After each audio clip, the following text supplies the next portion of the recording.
Merci pour l'occasion pour nous entrer la caillou. Nous sommes contents pour nous partager ces moments avec nous. Nous pourrons discuter ensemble d'un sujet qui est introduit avec nous. Et parce que il y a une vidéo qui va aider plus de monde que partager opinion avec un second monde. Donc, nous pourrons discuter autour d'un thème. Comment est-ce que Jésus lit et correspond à la prophétie à gens que Matthieu lui introduit dans Matthieu chapitre 1er, lui attribue Jésus à fils de David. Et c'est pas seulement lui, on a plusieurs parties dans la Bible. Il y a Jésus titre ça fils de David. Et on apprend que Bartimée, l'appelé Jésus, il était dit fils de David, aie pitié de moi. Nous pas regarder ensemble comment est-ce que Jésus lui attribué à fils de David. Donc, est-ce qu'il y a des versets bibliques qui supportent l'idée que Jésus, c'est fils de David? On va partager l'écran avec nous, pour essayer de regarder ensemble qui ça que la Bible dit sur question Jésus, fils de David.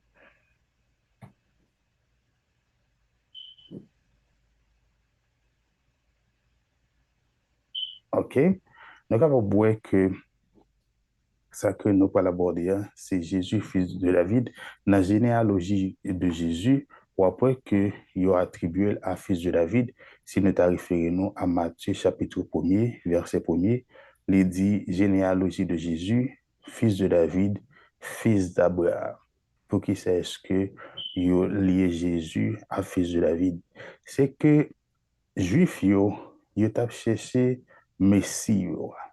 T'es un Messie, t'es un prophétie à travers la Bible, côté que t'es un Messie qui a venu. Donc, hébreu, il t'a cherché. Le mot hébreu pour désigner Messie, c'est juste un mot, un adjectif passif qui est capable de désigner n'importe monde qui était loin comme moi. Donc, il est capable de Messie. Il était venu un titre pour n'importe monde qui vini qui te gen yon alliance avec Israël, qui a rempli alliance que bon Dieu t'a gagné avec Israël.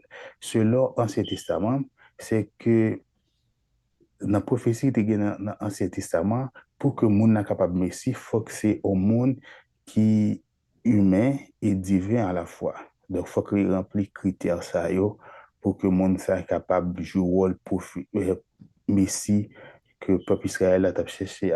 Donc, il a cherché Messie ça. Et il y a une chose qui est importante, c'est que Messie n'est pas de fait dans n'importe famille. Il faut qu'il soit sorti directement dans une famille, dans une lignée, pour que l'État capable de Messie. Il faut qu'il soit sorti dans la lignée David là, pour que l'État pour venir royaume de Dieu, royaume que bon Dieu t'a pour mettre là sur la terre. Donc, il faut qu'il sorti dans la lignée ça. Il y a un élément qui était important, il y a un thème central que Matthieu gagne, c'est que l'attribuer Jésus à prophétie ça, c'est que l'État capable de dire que attente que tu gagné, il comblé à partir de Jésus-Christ, parce que Jésus les remplit prophétie. C'est comme quoi toute prophétie qui était gagnée, alliance que bon Dieu t'a instituée et qui t'a régné sur le royaume qui gagne sur la terre. Donc, toute bagaille ça, t'es capable d'instituer avec Jésus-Christ. Donc, avec éléments ça que Matthieu Banou, lui offre nos preuves que Jésus, c'est roi que il t'a cherché à. Parce que nous gagnons quelques preuves de chapitre avant de l'évangile, c'est que Jésus est capable de correspondre à définition à ça que David a dit que est sorti dans la lignée Abraham, dans la lignée David là. C'est que il y a une bagage qui était important pour que nous comprenions.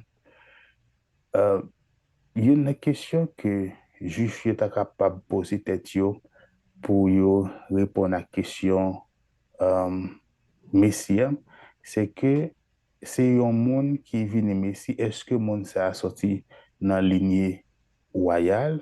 donc faut que sorti dans la ligne royale. J'ai que nous sommes mentionné ça pour que mon soit capable yon messi, vraiment messi que yon t'a non.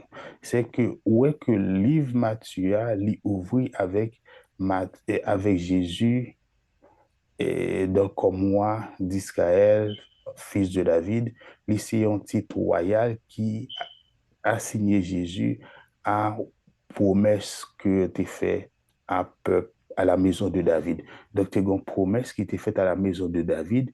Donc, il a signé Jésus à titre de promesse. J'ai Messie que tu as promis là, ou bien roi qui t'est doué venir, il était de sortir dans la ligne David, et il était doué sortir comme un fils d'Abraham. Après que yo link Jésus, yo attribué Jésus à fils d'Abraham parce que tu gagné une alliance que bon Dieu t'a fait avec Abraham.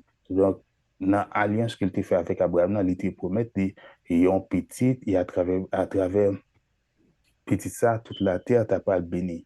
Donc, Jésus lui a attribué agent de et prophétie avec agent de promesse que bon Dieu t'a fait à Abraham. Donc, Matthieu, il mentionnait Jésus en termes de relation avec David, premièrement, en termes chronologiques, ou après que il mentionnait Jésus, fils de David d'abord, et puis il pas dit fils d'Abraham. Ça montrait que il voulait porter attention non, pour nous focus d'abord sur le ministère de Jésus-Christ.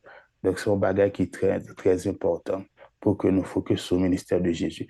Il y a un bagage qui était important pour que nous comprenions, c'est que nous pas regarder pour qui ça est-ce que attention a été portée sur David.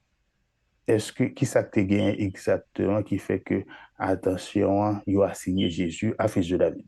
Si nous référons à 2 Samuel chapitre 7 les versets 12 à 16, nous pouvons comprendre que nous gagnons sur l'écran Matthieu 7 verset 12 à 14 et suite là ligne après, il dit quand tes jours seront accomplis et que tu seras couché avec tes pères, j'élèverai ta postérité après toi, celui qui sera sorti de tes entrailles, et j'affermirai son règne. Ce sera lui qui bâtira une maison à mon nom, et j'affermirai pour toujours le trône de son royaume. Je serai pour lui un père, et il sera pour moi un fils. S'il fait le mal, je le châtierai avec la verge des hommes et avec les coups des enfants des hommes. Donc ça, c'est alliance que ça sont partie dans l'alliance que bon Dieu t'a pas conclu avec David. Donc l'autre partie qui gagne dans l'alliance et que n'est pas fait avec David avec David là. Donc reste partie dit mais ma grâce ne se retirera point de lui comme je l'ai retiré de Saül que j'ai rejeté devant toi. Ta maison et ton règne seront pour toujours assurés, ton royaume sera pour toujours affirmé. Donc ça, c'est alliance que bon Dieu gagne, que vous relève alliance davidique. Donc alliance que bon Dieu t'a conclu avec David. Il était fait, ça c'était élément qui était gagné. Nous va regarder qui ça, que alliance que davidique a gagné. Donc alliance davidique, élément qui gagne dans alliance davidique, c'est que bon Dieu promet une succession dynastique de dirigeants issus de la semence de David. Donc, on a une succession de dirigeants qui ont sorti dans la famille ça. Et deuxième élément qui gagne dans l'alliance davidique, c'est que bon Dieu promet un trône éternel. Et troisième élément, c'est que bon Dieu promet un royaume qui a duré pour toujours. Donc, il y a une succession dynastique, il est nécessaire que c'est que chaque génération qui sorti de chaque génération qui issue de David là, c'est que yo gagne un droit pour un royaume, un trône. Et c'est que il y a un bagage qui est important, ils promettent un trône qui est éternel, c'est que les référer à un ensemble de lois qu'ils gagnent, c'est que règle domination, ils ont droit pour diriger et pour dominer le royaume. Donc ça c'est élément qui est important qui gagne dans l'alliance davidique. Mais comment est-ce que Jésus lui correspond au premier élément de l'alliance?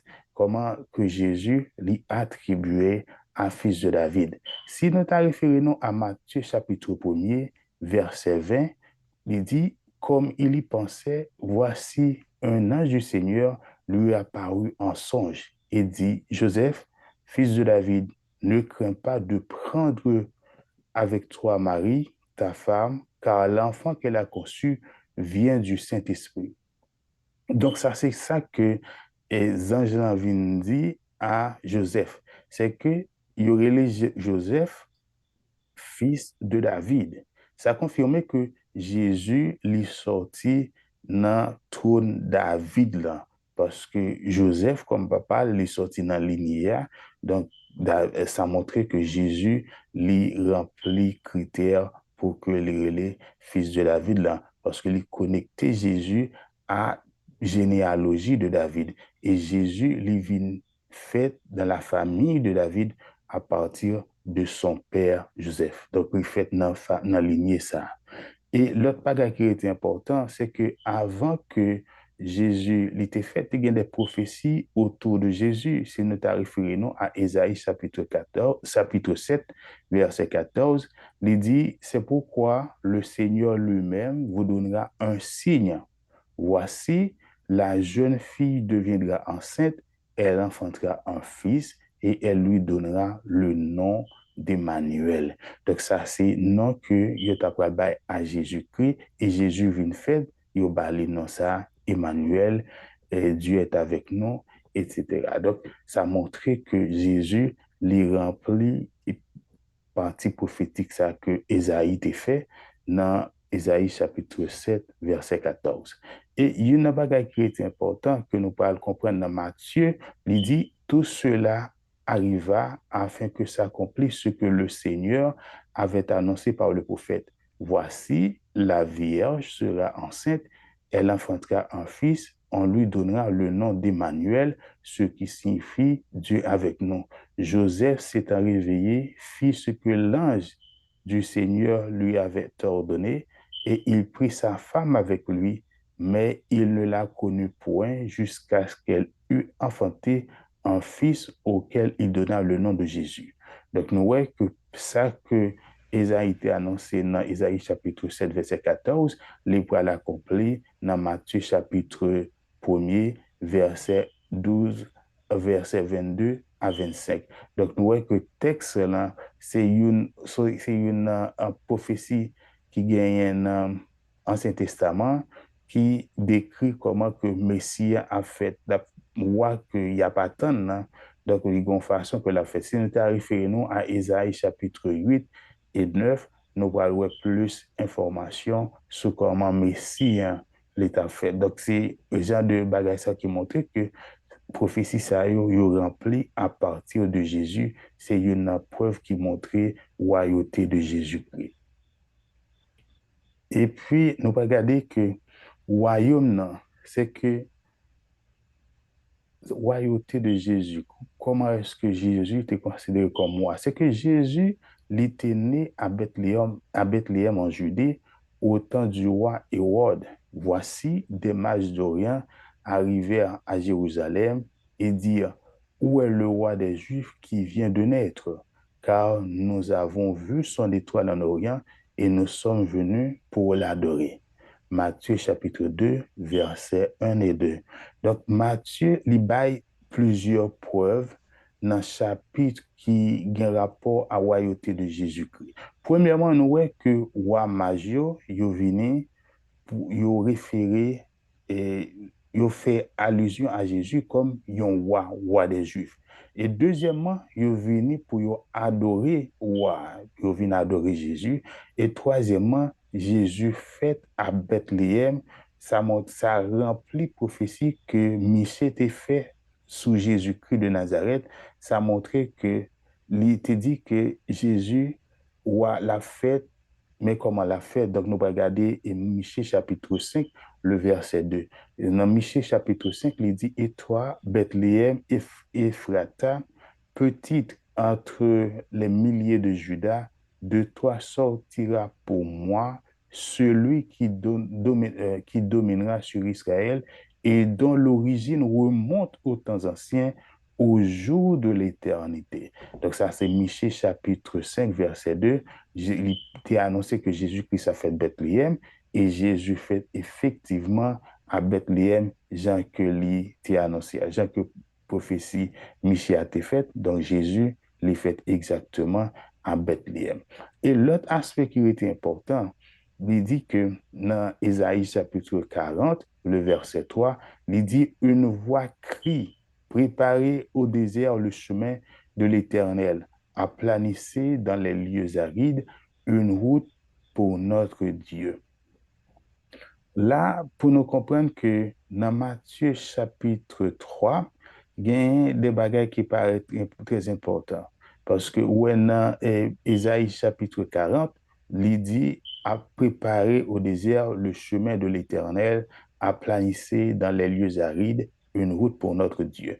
Et dans chapitre 3, livre de Matthieu, nous voyons que Jean-Baptiste qui introduit comme précurseur du roi d'Israël dans l'accomplissement de prophétie qui gagne dans Ésaïe chapitre 40, le verset 3. Parce que le message de Jean-Baptiste a été important pour que Jean-Baptiste ait prêché. Le message que Jean-Baptiste ait prêché, c'est un message de repentance. L'État dit que faut qu'il repentit parce que ça, c'était un prérequis qui était gagné dans l'Ancien Testament pour peuple, pour royaume, pour royaume était capable de réaliser. C'est que Israël devait repentir.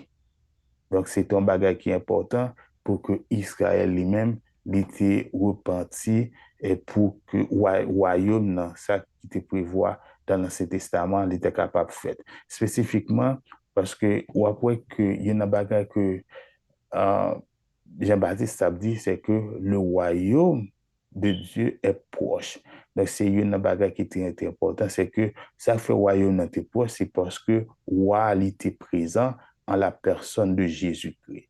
Roi présent en la personne de Jésus-Christ, les prêcher un message de repentance parce que le royaume est proche. Et deuxièmement, Jésus-Christ, Jésus baptisé par Jean-Baptiste.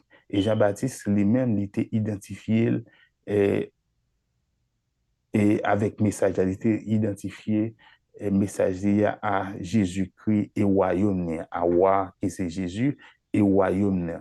Et nous parlons qu'au moment du baptême de Jésus-Christ, et bon Dieu, papa, pour approuver Jésus-Christ et son message. Parce que il dit, celui-ci est mon fils bien-aimé en qui j'ai mis toute mon affection.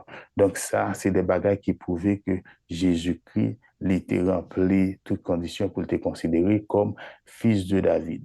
Donc, il y a un bagage qui est important pour mon venir voir, il faut que mon ait une certaine qualité morale pour être capable de venir voir.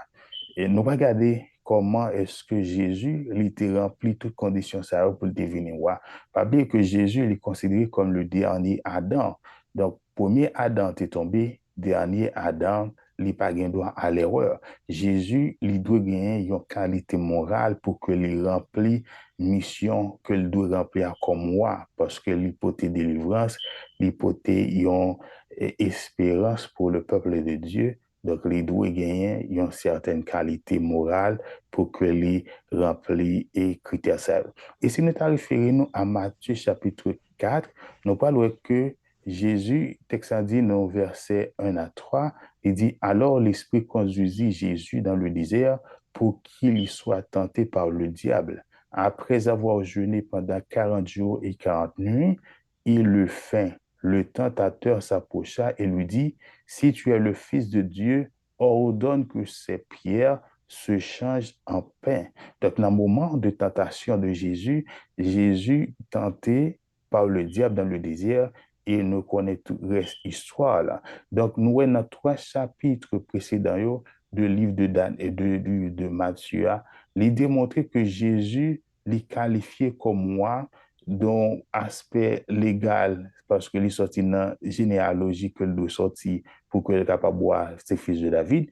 Et l'Ancien Testament, tu as des prophéties messianiques sur ça qui rapport à Jésus qui remplit et perspective qui remplit pour que les remplit toute perspective pour que les vini roi Jean que et prophétie a été, c'est que nous voyons que baptême Jésus a montré que bon Dieu lui a approuvé Jésus pour que les capable boire parce que les manifester présence au moment du baptême de Jésus. Et deuxièmement, nous parlons que Jésus lui pral tenter. Histoire de la tentation de Jésus, lui démontrer que Jésus est comparativement à d'autres rois qui ne doivent pas gagner qualité morale, mais Jésus les gagne qualité morale qui qualifie comme moi, parce que Jésus résistait à la tentation de Satan et ça a vient fait que les gagnent qualité morale pour que Jésus était venu roi. Monde que prophétie était décrit, donc Jésus les remplit critères ça. Et en plus de ça, c'est que tentation, les gagnent ont certaines relations à royauté Jésus. Parce que c'est nous regarder l'autre chapitre qui passe, après que Matthieu lui continue à montrer que Jésus lui remplit prophétie Ancien Testament comme moi, lui a annoncé concept de royaume nan.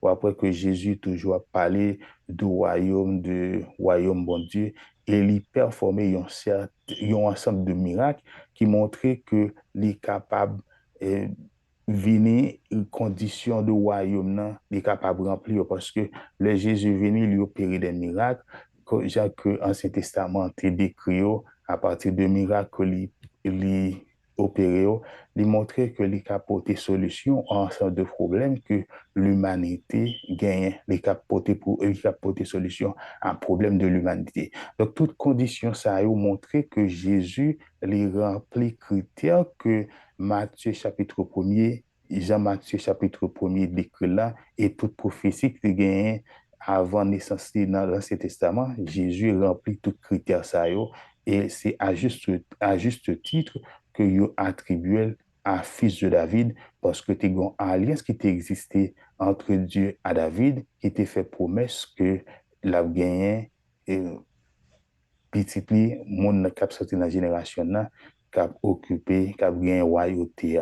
Donc on a une question que nous a posée tête nous, comment est-ce que prophétie ça sont prophéties qui accompli déjà ou bien est-ce que prophétie ça n'est pas accompli. N'a quitté ça pour notre vidéo parce que son aspect qui ont gens bien un peu de débat autour de lui n'a campé là pour kounia à vidéo ça donc n'a kembe reste pour une prochaine vidéo parce que nous avons d'autres aspects que nous touché là-dedans le n'a moyen dossier ça nous va regarder plusieurs qui type de théologie qui type d'interprétation qui mène à concrétisation de prophétie ça qui l'autre monde qui l'autre approche que l'autre théologien gagne qui permettent que vous considérez que prophétie ça pourquoi accompli.